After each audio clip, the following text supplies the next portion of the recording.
What if I told you that the greatest threat to humanity isn't war, disease, or climate change, but something far more insidious, the death of our ability to think? Imagine waking up tomorrow to discover that most people around you have stopped questioning reality altogether. They consume, they react, they repeat, but they never truly think. And here's the disturbing part, this isn't a dystopian future. This is happening right now. We live in an age where information flows like a raging river, yet wisdom has become a desert.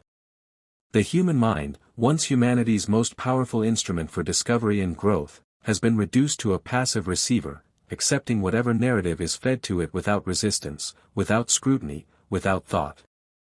Friedrich Nietzsche warned us about this over a century ago. He saw it coming. He described a future where humanity would become what he called, the last man, a creature so domesticated, so comfortable, so afraid of discomfort that it would willingly surrender the very thing that makes us human, our capacity for critical thought. In this video, we're going to expose the mechanisms behind what philosophers now call collective stupidity, a phenomenon where masses of intelligent people adopt shallow thinking, blindly accept narratives, and surrender their intellectual independence without even realizing they've lost it. And by the end of this journey, you'll discover the most dangerous truth of all, one that could determine whether you reclaim your mind or lose it forever to a system designed to keep you comfortably numb. But here's what you need to understand before we go deeper, what you're about to hear will challenge everything you think you know about thinking itself.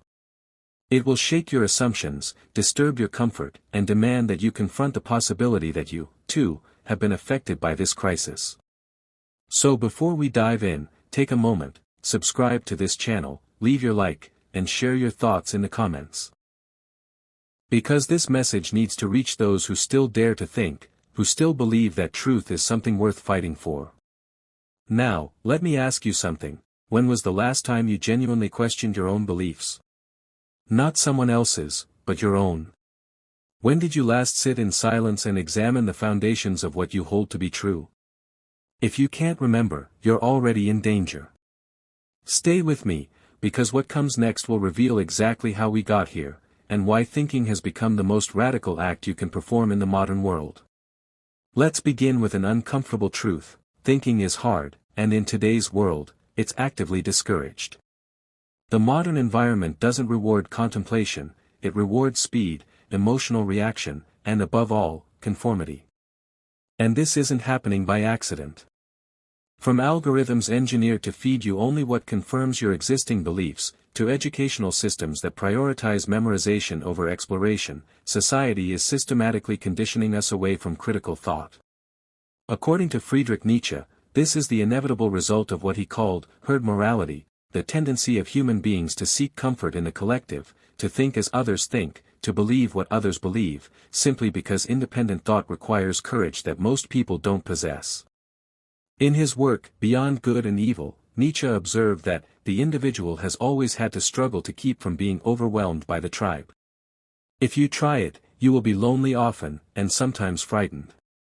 But no price is too high to pay for the privilege of owning yourself. But here's what makes our current moment uniquely dangerous, the sheer volume of information we process daily. Neuroscientist Daniel Levitin discovered that the average person today processes 5 times more information per day than someone living just a few decades ago. We are bombarded, notifications, messages, breaking news, opinions, advertisements, updates. Every single waking moment. And here's the critical point, our brains were never designed for this level of input. When the brain becomes overwhelmed, it takes shortcuts. It stops evaluating and starts following. It relies on what psychologists call social proof, the tendency to assume that if many people believe something, it must be true. Think about how often you've seen a post with thousands of likes and assumed it must be important or accurate. That's not reason speaking, that's a psychological exploit. And those who understand this exploit are using it to manipulate you. Friedrich Nietzsche discovered something profound about human nature. Most people don't actually want truth, they want comfort. They want their biases confirmed. They want to feel right. In Thus Spoke Zarathustra, he wrote, the most common lie is that which one lies to himself, lying to others is relatively an exception. We deceive ourselves constantly, and we do it because truth demands something from us that comfort never will change. But there's another dimension to this crisis that nobody talks about, the death of deep reading. Neuroscientist Marianne Wolf has shown that our brains are being fundamentally rewired by digital media. We skim now. We jump between tabs. We scroll endlessly but absorb nothing. And here's the trap: critical thinking requires sustained attention. You cannot analyze, you cannot reflect, you cannot truly understand if your attention span has been fractured into 7-second intervals. Ask yourself right now, and be brutally honest, when was the last time you read an entire article without checking your phone? When was the last time you heard something provocative and paused to think rather than immediately reacting? These small habits, once common, are vanishing. And with them, our capacity for depth. Carl Sagan, one of the great scientific minds of the 20th century, warned us. We live in a society exquisitely dependent on science and technology, in which hardly anyone knows anything about science and technology. But his concern wasn't just ignorance, it was the erosion of our ability to think critically about the systems we depend on. The question we must confront is this: who benefits when a population no longer thinks for itself? Who profits from your distraction, your fragmentation, your willingness to accept whatever you're told as long as it comes packaged in the right emotional wrapper? Stay with me, because what I'm about to reveal next goes deeper than algorithms and information overload. We're about to uncover the institutional structures, the schools, the media, the very fabric of modern society, that have been designed not to enlighten you, but to control you. And once you see it, you can never unsee it. To understand how deeply this runs, we must examine the institutions that shape our minds from childhood. Let's start with the place where it all begins, the education system. John Taylor Gatto, an award-winning teacher who spent 30 years inside the machine, made a disturbing claim: modern education doesn't exist to create independent thinkers. In his words, schools don't really teach anything except how to obey orders.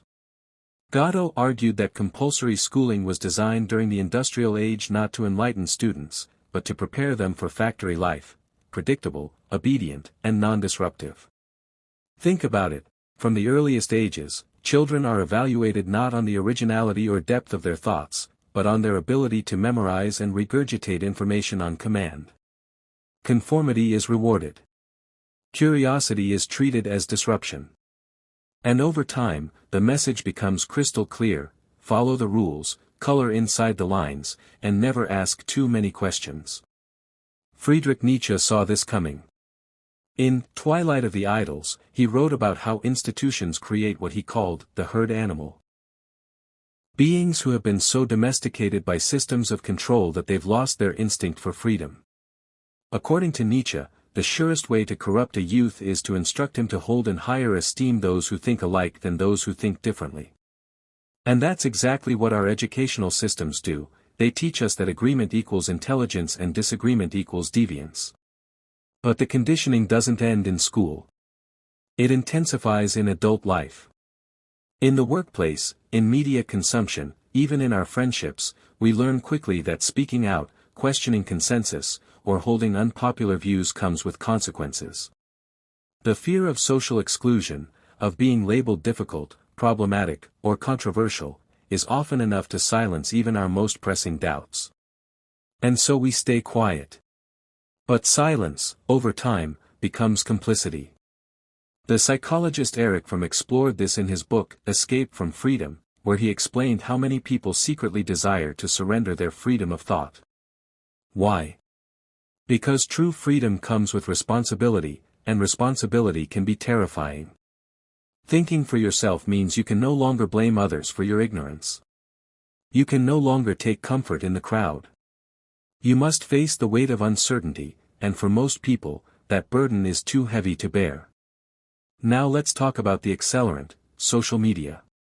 What was once promised as a tool for global connection has become a weapon of mass distraction. Every platform is engineered to keep you scrolling, reacting, consuming, but never thinking. You are nudged constantly toward content that confirms your existing beliefs. You're encouraged to respond instantly, emotionally, often angrily. The algorithms reward engagement, not truth. They thrive on division, not understanding. Friedrich Nietzsche said, "The most common form of human stupidity is forgetting what one is trying to do." And that's exactly what's happening. We've forgotten that the purpose of communication is understanding, not winning. The purpose of information is enlightenment, not entertainment. In the chaos of infinite content, the voice of reason is drowned out. Thoughtfulness appears slow, weak, irrelevant. Why reflect when reacting is faster and earns more validation? Philosopher Marshall McLuhan foresaw this in the 1960s when he warned that, "the medium is the message." He meant that the way we receive information fundamentally changes how we think. Today's mediums, social media, 24-hour news cycles, viral content, encourage speed over depth, outrage over nuance, and certainty over humility. Even truth itself has been distorted. In the age of misinformation, what is true becomes less important than what is viral. People no longer evaluate ideas based on evidence or logic, they judge them based on how many people agree. This is tyranny in its most dangerous form, not political, but cognitive. But here's what nobody tells you: this isn't just about technology or institutions. The real danger lies within. Because even if you removed every algorithm, every manipulative system, every corrupt institution, there would still be one obstacle left: your own mind. And that's where the real battle begins. Stay with me, because what comes next will reveal exactly how your brain betrays you, and how to stop it. Here's the truth that most people refuse to accept: despite our faith in logic and reason, the human brain is far more emotional than it is rational. We like to believe we make decisions based on facts, but the reality is far more complicated, and far more dangerous. Nobel Prize-winning psychologist Daniel Kahneman, in his groundbreaking work, Thinking, Fast and Slow, revealed that our brains operate using two distinct systems. System 1 is fast, automatic, emotional. It jumps to conclusions, makes snap judgments, and conserves mental energy. System 2 is slow, deliberate, analytical. But it requires effort, and most people avoid it at all costs. Here's the problem: in our high-speed, always-on world, most people live almost entirely in System 1. There is simply no time, and more importantly, no will to slow down and think deeply. This is fertile ground for mass manipulation. Politicians, marketers, media outlets, they all understand how to exploit these mental shortcuts. They package complex issues into simple binaries: good versus evil, us versus them. They use emotionally charged language to bypass reason entirely. They prime us with repeated narratives until we accept them as truth, not because we verified them, but because they feel familiar. Friedrich Nietzsche understood this deeply. According to Nietzsche, there are no facts, only interpretations. He wasn't promoting relativism, he was revealing something crucial about human consciousness: we don't perceive reality objectively. We perceive it through the lens of our conditioning, our emotions, our desires.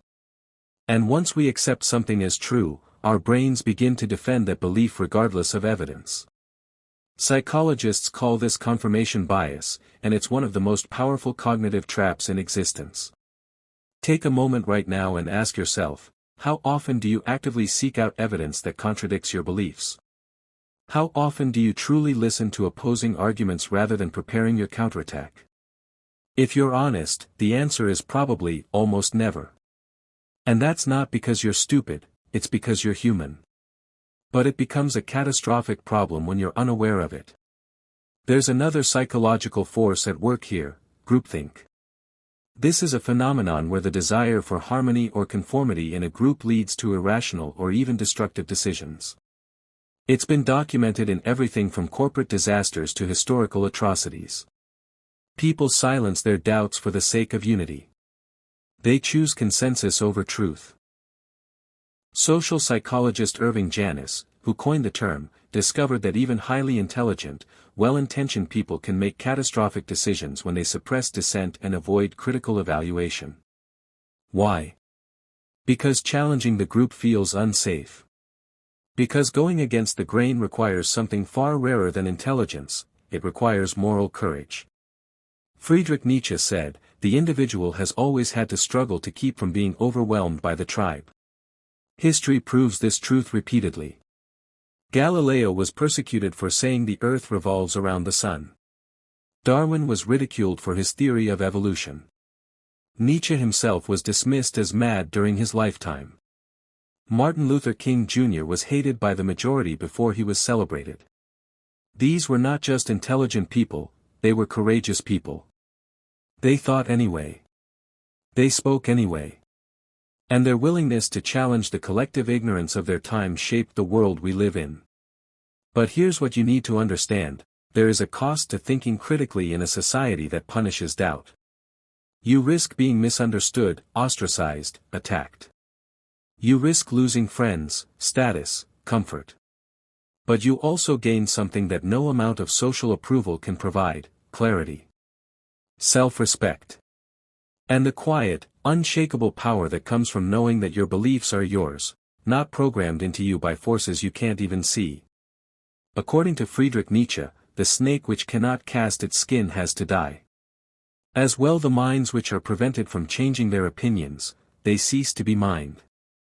If you cannot change your mind, you have already lost it. But here's what nobody tells you about reclaiming your mind: it's not just about changing what you think, it's about changing how you think. And that requires going even deeper. Stay with me, because the next revelation will give you the exact tools you need to break free. Let's bring this closer to home.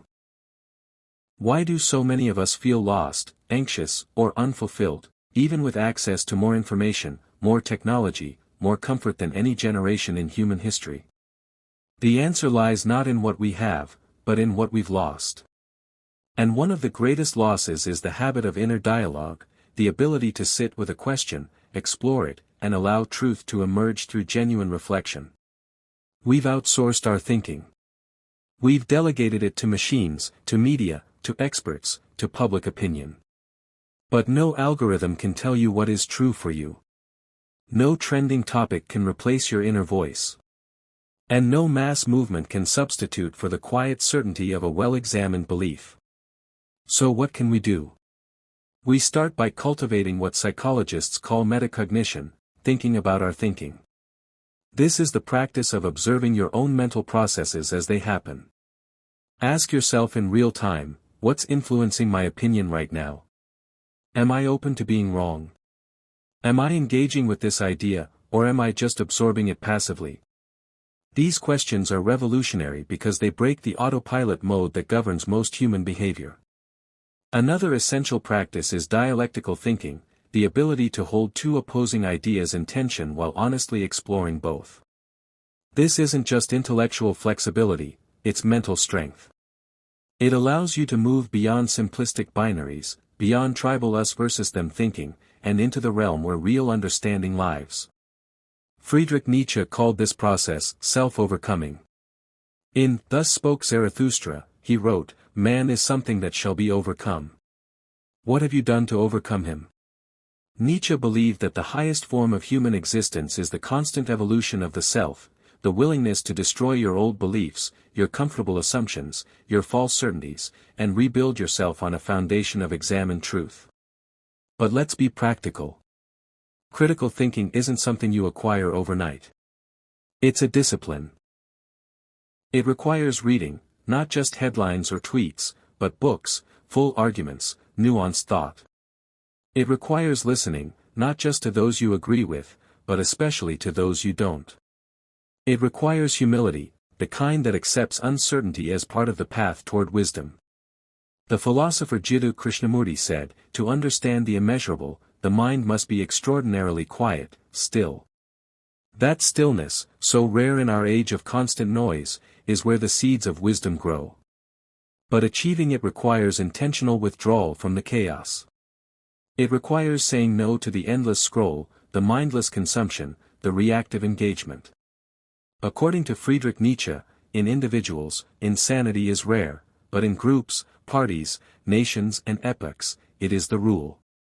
He understood that collective madness is the default state of humanity. Breaking free from it is an act of rebellion, not against society, but against the parts of yourself that crave the safety of conformity. Here's a truth that might sting: if something sounds too good to be true, it probably is. If everyone around you believes something without question, that's your cue to pause, not to rebel automatically, but to investigate honestly. In a time when ignorance is loud and confidence is mistaken for competence, thinking deeply is not just a personal virtue, it's a public service. Because the future of any society depends not on the volume of its opinions, but on the quality of its thought.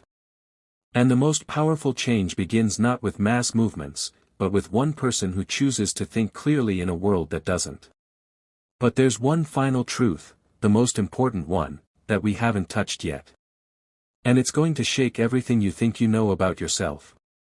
Stay with me, because what comes next is the key to everything. At the heart of this entire crisis, beneath the algorithms, the institutions, the psychological traps, there is something even more fundamental at stake. The real reason critical thinking is disappearing isn't because people are incapable of it. It's because they are terrified of what it might reveal. To think critically is to risk everything that gives us psychological safety: our identity, our beliefs, our tribe, our sense of belonging. And for most people, those things are simply too precious to question. We live in an age where identity has become sacred.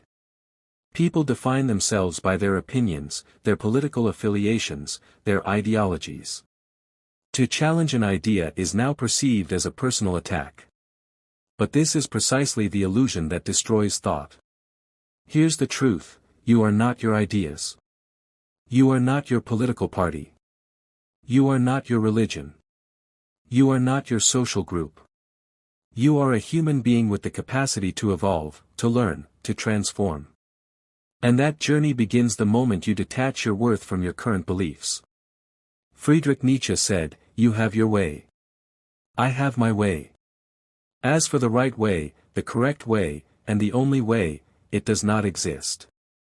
He understood that the path to truth is not about finding the one correct answer, it's about becoming the kind of person capable of seeking truth honestly, wherever it leads. The final and most important truth is this: critical thinking is not just an intellectual skill, it's a spiritual act. It is the act of honoring truth over comfort, growth over certainty, and freedom over approval. It is the quiet decision to live with your eyes open, even when the light burns. According to Friedrich Nietzsche, he who has a why to live can bear almost any how. Your why must be truth itself, not convenient truth, not comfortable truth, but reality as it actually is. Because once you commit to that path, everything changes. You become harder to manipulate. You begin to see through illusions. You stop being a passive consumer of ideas and become an active creator of your own understanding. This is your invitation, not just to think, but to awaken. To stop living as a product of your environment and start becoming the architect of your own mind. No school, no system, no platform will do this for you.